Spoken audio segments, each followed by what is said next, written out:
금요일 뉴스 탑10은 바로 1위부터 만나보겠습니다. 증거인멸 우려, 이화영 전 부지사 못 나온다.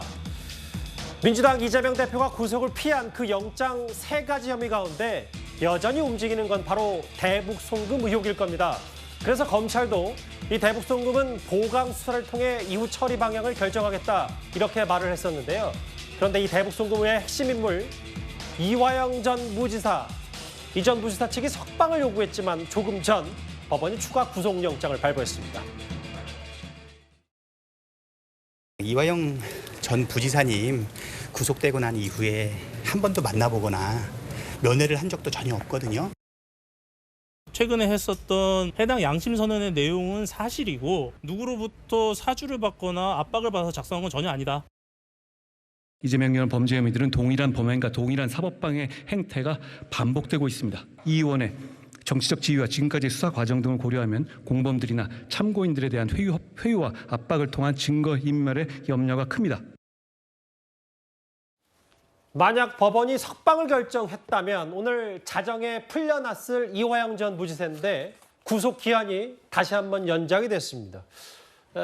이현정 의원님, 네. 이제부터 이 얘기 하나하나 할 텐데 구속 기한 6개월 연장, 이미 2번 정도 연장이 있었잖아요. 그렇죠. 지난해 9월 달에 구속된 이후에 벌써 2차례나 일단 연장이 됐는데 이번에 또 영장이 발부가 됐습니다.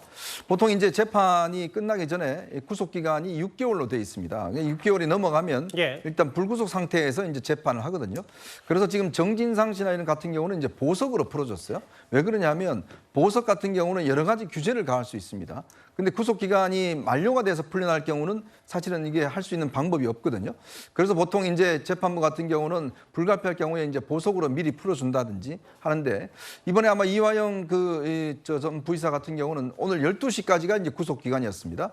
만약에 이 구속 영장이 발부가 안 됐으면 12시에는 석방이 되는 거였는데요. 그러게요. 아시겠지만 특히 이화영 전 부지사 같은 경우는 지난번에 그 부인과의 관계라든지 변호인과의 관계라든지 이걸 보면 이 재판에 증거인멸할 수 있는 여지가 상당히 크다라는 게 아마 재판부의 판단인 것 같습니다. 본인은 아마 뭔가 석방을 하기 위해서 여러 가지 노력한 것 같은데 결국 이게 재판부로서는 좋지 않게 본 것 같습니다. 근데 이렇게 3번이나 영장이 연장되는 건 굉장히 이례적인 경우입니다. 예전에 박근혜 전 대통령 같은 경우는 이 6개월이 만료됐다가 추가 영장이 발부가 된 적이 있어요.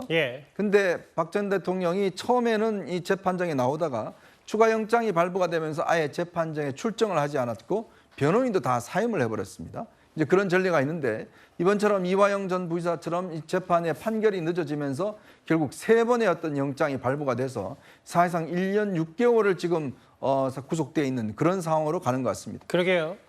오늘 13일 금요일 구속 기한 만료 날이었는데 검찰의 영장 청구대로 법원이 구속 기한 6개월 연장, 그 구속 영장을 발부했습니다. 정혁진 변호사님, 조금 더 구체적으로 살펴볼게요. 왜냐하면 이화영 전 부지사 측이 1년 동안 구속 상태에서 방어권 거의 행사 못했고 변호사 얘기도 결국은 30분 정도밖에 이화영 전 부지사 본인과 접견을 못하니까 추가 영장 기각해달라고 지난 재판에서도 얘기를 했었는데 받아들여지지 않은 이유, 증거인멸 우려, 이게 제일 크다고 볼 수 있는 겁니까? 일단은 그 혐의가 계속 연장이 됐잖아요. 뇌물죄로부터 시작해서 외국환 거래법을 거쳐서 이번에 그 구속영장이 발부된 혐의는 증거인멸 교사예요. 구체적으로 어떤 내용이냐면은 그 이재명 대표도 그렇지만은 이화영 부지사도 법인카드를 썼단 말이에요. 그런데 어떤 법인카드를 썼는가? 이재명 대표는 경기도 법인카드지만 이화영 부지사는 쌍방울 법인카드였거든요. 그런데 이화영 부지사가 쌍방울에다가 법인카드 자료를 삭제해달라고 요구를 한 거예요. 그러니까 이게 증거인멸 교사거든요. 그런데 구속영장이 발부가 되려면 첫 번째로 혐의가 소명되고 여기에 추가적으로 증거인멸의 염려가 있어야 되는데 증거인멸 교사죄니까 증거인멸 염려는 당연한 거 아니겠습니까? 증거인멸 교사 범죄를 범했어요. 그럼 그런 사람이 증거인멸을 할 우려는 당연히 인정되는 것이 아닌가. 그렇기 때문에 추가 영장 발부가 당연하다. 당연한 거죠. 왜냐하면 증거인멸에 염려가 있으니까. 그 기초가 되는 범죄가 증거인멸 교사였으니까. 그러니까 위증교사가 있었음에도 불구하고 증거인멸 염려가 없다라고 하는 거는 논리적으로 사실은 앞뒤가 안 맞는 거고요. 그다음에 직접 증거 운운하는 것은 구속영장하고 아무런 관련이 없는 거였었어요. 그러니까 이번에 이화영 부지사가 구속영장이 다시 발부가 된 거는 지극히 상식적이고 당연한 거고 지난번 이재명 대표 관련해가지고 구속영장이 발부가 되지 않은 것은 사실 법에 없는 그런 판단이 아닌가 저는 개인적으로 그렇게 생각합니다. 그러니까 정 변호사 개인적인 시각도 내비치셨는데 그러니까 네네. 결론은 추가 구속영장이 발부된 걸 당연한 거지만 네네. 아마 중간 정리를 미리 해보면 이재명 대표 검찰 수사와도 좀 앞으로도 연관이 좀 될 가능성이 있는 겁니까? 그럴 것 같고요. 다음번에 만약에 추가 영장을 청구를 하면 검찰이 예. 그때는 다른 결론이 나올 가능성이 굉장히 많아 보인다. 저는 그렇게 생각합니다. 이재명 대표에 대한 영장을 만약에 그렇죠. 검찰이 네네. 또 한 번 청구했을 경우에 이번에 이화영 전 부지사가 다시 한번 구속 상태에서 재판을 받기 때문에 영향이 있다. 그다음에 지금 그 법원이 어디냐면요. 수원지방법원이거든요. 예. 그다음 사건이 어떤 사건이냐. 쌍방울 사건이라고요. 그런데 이재명 대표의 대북송금 사건도 쌍방울이잖아요. 그러니까 만약에 이번에 영장 청구를 수원에다가 하면 수원에 있는 판사들끼리 자기들끼리 이러이러한 거 뭐 의견도 묻고 그럴 수 있지 않겠습니까? 그럼 중앙지법과는 다른 결론이 나올 가능성이 저는 상당히 많겠다 싶습니다. 일단은 이화영 전 부지사도 방어권 얘기했고 사실은 이재명 대표도 본인이 방어만 할 수 있게 해달라. 모든 혐의 다 하면 50년 살 수 있다. 뭐 이런 얘기를 했었는데 당시에도.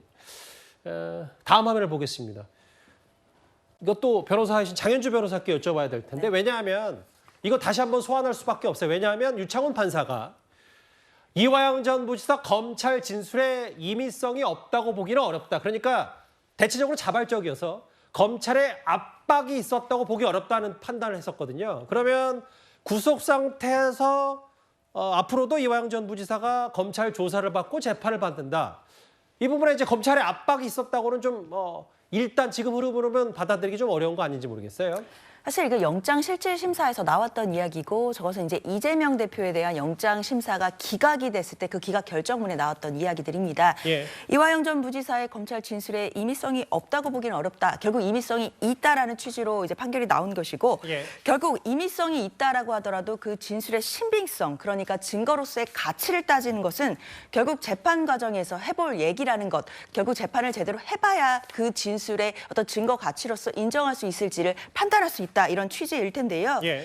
결국 그렇다 할지라도 이화영 전 지사의 진술이 있었다 할지라도 유창훈 판사의 영장 기각 결정문에는 결국 쌍방울과 관련된 대북 송금 의혹 사건에 대해서 결국 범죄 혐의가 소명되지 않았다라는 것이 결론이었습니다. 예. 특히 이재명 대표의 관여 정도 등에 대해서 다툼의 여지가 있다고 봤고 그래서 피의자의 방어권을 보장해야 된다는 취지였기 때문에요. 사실 이화영 전 지사의 어떤 진술의 임의성이 앞으로 재판 과정에서 정식 재판이 열리게 된다면 그 재판 과정에서 임의성이 인정될지 여부 그리고 임의성이 인정된다면 나아가서 그 진술의 신빙성과 그 진술이 유죄의 증거로 쓰일 수 있을지 이런 부분들은 정식 재판에서 다뤄질 문제다 이렇게 말씀드리겠습니다. 재판에서 충분히 다퉈봐라라는 게 당시 기각사유에 좀 적시가 돼 있었고요. 검찰은 그렇게 되질 않았지만 만약에 이화영 전 부지사가 오늘 자정에 석방이 됐다면 이재명 대표 측의 회유와 압박이 더 강해질 거라고 봤었습니다. 이재명 대표 측은 사실 지난번 검찰 조사 이후에 대북 송금 의혹 관련해서 결재가 올라가면 승인만 했다. 사실상 이화영 전 부지사에게 책임을 떠넘긴 바 있습니다. 공문에 이재명 지사 당시에 그 날인이 있었다, 그 서명이 있었다는 건데 그러면 뭐 아예 그런 사실 모르시다고 그러면 한번 봐보십시오. 제 운전면허증에 그 경찰청장 직인이 찍혀 있죠. 그 경찰청장이 그걸 나한테 발급해 준 겁니까? 나한테 운전면허 발급해 준 사실 아나요? 아랫사람들에게 위임을 했고 정결권에 따라서 도장을 서명을 하면 관인은 저절로 찍히게 되는 건데 관인이 찍혔다고 해서 도지사가 결재했다는 의미는 아니거든요. 그걸 다 알면서 저렇게 왜곡하면 안 되는 거겠죠.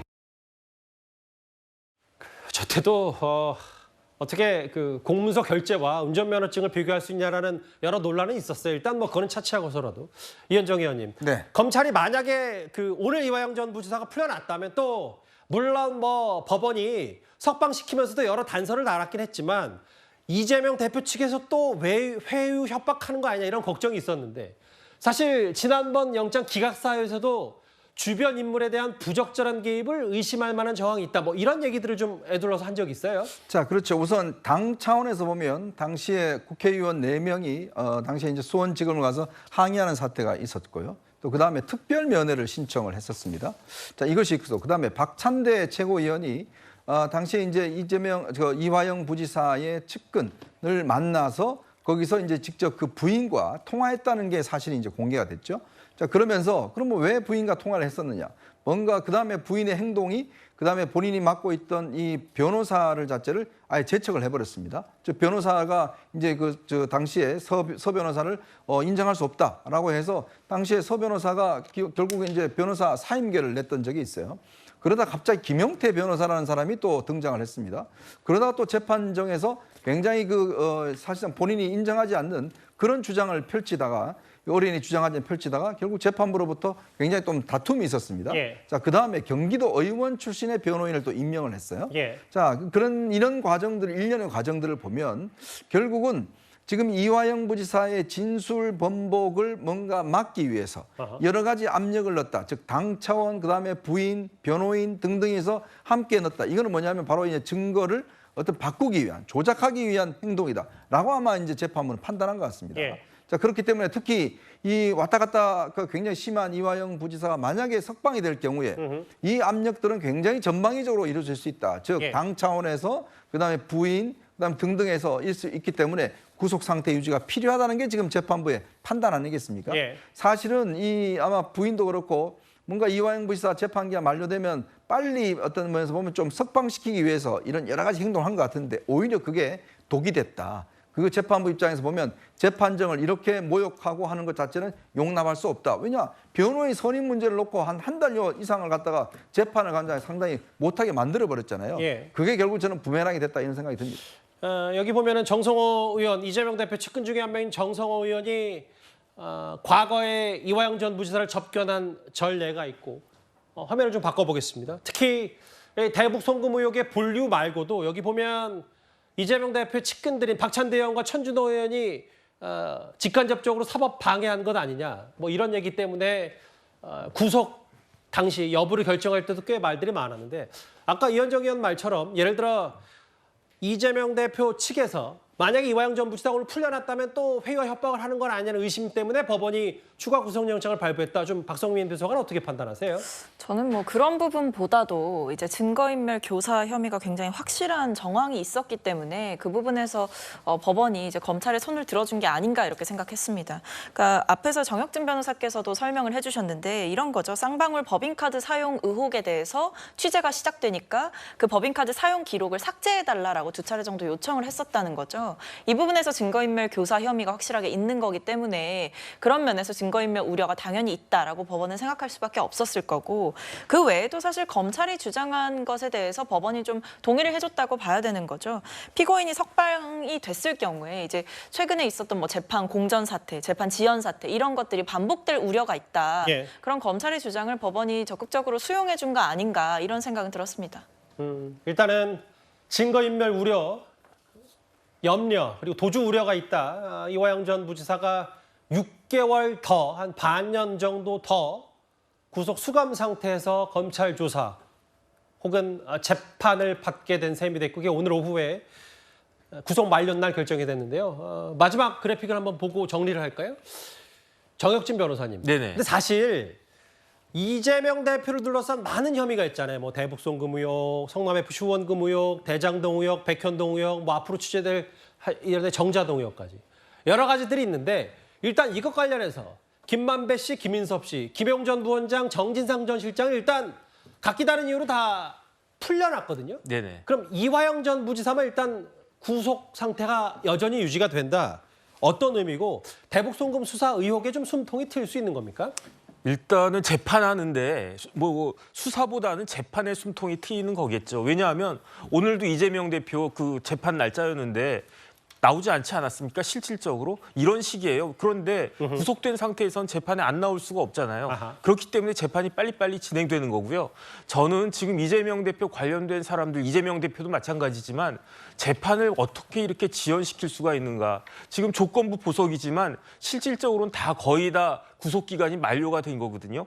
구속 기간을 6개월로 둔 이유가 있어요. 그건 뭐냐면은 법원으로 하여금 6개월 이내에 1심 판결을 웬만하면 다 끝내라. 그다음 대부분의 사건이 다 6개월 이내에 1심 재판이 선고가 되는데 예. 그런데 왜 이 재판들에 대해서만 자꾸 이렇게 그 재판이 지연이 되고 그러니까 제가 봤을 때 법원에서도 좀 문제가 있다고 생각을 하는 게 사건이 이렇게 많다라고 생각이 되면 일주일에 한 번 하고 두 번 하고 두 번 하고 세 번 하고 그 이전에 박근혜 전 대통령이나 이명박 전 대통령 같은 경우에 거의 일주일 내내 재판하지 않았습니까? 그런 거 뭐 집중 심리 뭐 이런 거 말씀하시는 그렇죠. 그렇게 해가지고 빨리빨리 끝내줘야지 이렇게 그 혐의가 있는 사람들이 막 나가 돌아다니다가 법정 구속되는 그런 일은 없어야 될 것이 아닌가 저는 그런 생각이 들어가지고요. 저는 이런 부분들은 법원에서 다시 한번 좀 제대로 돼야 된다. 빨리 새로운 대법원장 취임해가지고 이런 부분들을 바로 잡아야 된다. 판사가 부족하면요. 지금 더 뽑아야 되는 거 아니겠습니까? 저는 그런 생각까지 듭니다. 그러니까 정혁진 변호사 말씀은 결국은 이화영 전 부지사의 구속기한이 연장된 건 적어도 최소한